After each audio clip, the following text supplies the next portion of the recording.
बिहार के पूर्व डीजीपी आलोक राज ने मीडिया से बात की और अपने 105 दिन के कार्यकाल के दौरान किए गए कामों और अनुभवों को साझा किया।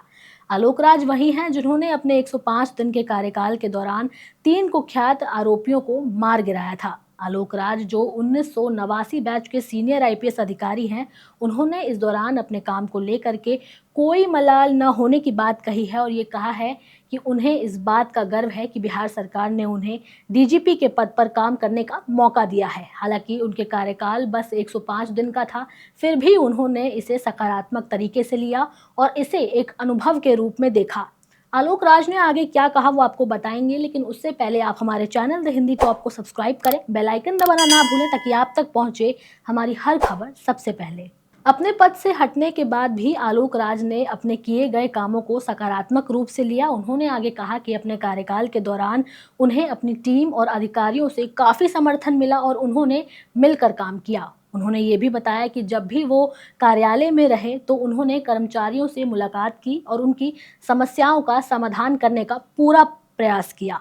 इसके अलावा उन्होंने आम जनता की समस्याओं को भी सुना और उस पर काम किया। पूर्व डीजीपी ने ये बात मीडिया से करते हुए कहा और अपना एक्सपीरियंस शेयर किया और बताया कि जब वो अपने पद पर विराजमान थे तो उन्होंने कई तरह की उपलब्धियां हासिल की, जिसका जिक्र उन्होंने किया। उन्होंने ये बताया कि जब वो अपनी जिम्मेदारी संभाल रहे थे तब 3 कुख्यात अपराधी पुलिस की मुठभेड़ में मारे गए थे, जबकि 4 और अपराधी घायल हुए थे। उस दौरान कई इनामी अपराधी गिरफ्तार भी किए गए थे और भारी मात्रा में हथियार और गोलियां बरामद की गई थी। आलोक राज ने विशेष रूप से एसटीएफ के अपर पुलिस महानिदेशक और उनकी टीम को इन उपलब्धियों के लिए बधाई दी और उनके प्रयासों की भी सराहना की।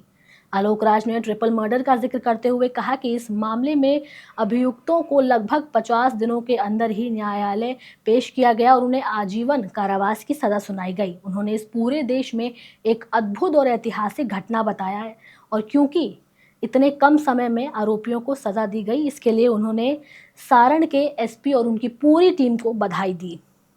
अब ये तो हमने आपको बताया कि आलोक राज ने मीडिया से बात करते हुए क्या कहा। अब आपको बताते हैं कि आलोक राज को अपने पद से क्यों हटाया गया था। दरअसल सियासी गलियारों में ये लगातार चर्चा हो रही थी कि बिहार विधानसभा सिर पर है और इसी की वजह से हो सकता है कि नीतीश कुमार कई तरीके के बदलाव कर रहे हों। ऐसा कहा जा रहा था कि 3 महीने पहले आलोक राज को बिहार के मुख्यमंत्री नीतीश कुमार के साथ देखा गया था, जिसमें सीएम नीतीश कुमार ने आलोक राज के सामने हाथ जोड़ रखे थे। आलोक राज की तरफ हाथ जोड़ते हुए सीएम ने कहा था कि जल्दी से और भी नियुक्ति करा दीजिए, पुलिस में महिलाओं की संख्या 35% कराइए। नीतीश कुमार के बयान के बाद ये कयास लगाए जा रहे थे कि जल्द ही पुलिस विभाग में नई अधिकारियों की एंट्री होने वाली है और शायद इसी वजह से पूर्व डीजीपी आलोक राज को उनके पद से हटाया गया।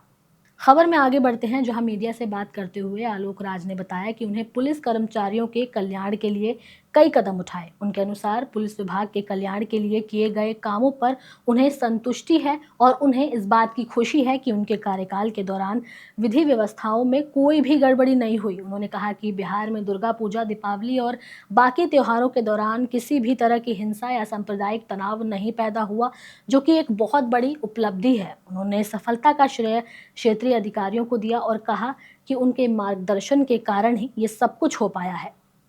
आलोक राज ने अपने कार्यकाल के दौरान बिहार के पुलिस मुख्यालय और सभी पुलिस अधिकारियों को बधाई दी। उन्होंने कहा कि सभी ने मिलकर के अच्छे काम किए और बिहार की कानून व्यवस्था को बेहतर बनाए रखा। इसके साथ ही उन्होंने बिहार के मुख्य सचिव और गृह विभाग के अधिकारियों को भी बधाई दी और उनके नेतृत्व को सराहा, जिसके तहत उन्हें काम करने का अवसर मिला। उन्होंने कहा कि उन्हें ये भी देखकर खुशी हुई थी कि पटना साइंस कॉलेज में उनके साथ पढ़ने वाले विनय कुमार को नया डीजीपी नियुक्त किया गया था।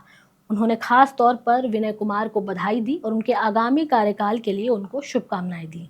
आलोक राज ने अपनी बातों से ये साफ किया कि भले ही उनका कार्यकाल छोटा था, लेकिन वो इसे एक सम्मानजनक और सफल अनुभव मानते हैं। उनका कहना था कि जब भी उन्हें बिहार के डीजीपी के पद पर काम करने का अवसर मिला, उन्होंने पूरी ईमानदारी और निष्ठा से अपना काम किया। उनका विश्वास है कि बिहार पुलिस ने इस दौरान बहुत अच्छा काम किया है और आने वाले समय में भी निरंतर ये काम करते जाएंगे। फिलहाल के लिए इस खबर में इतना ही। खबर कैसी लगी आप हमें कमेंट सेक्शन में ज़रूर बताएं।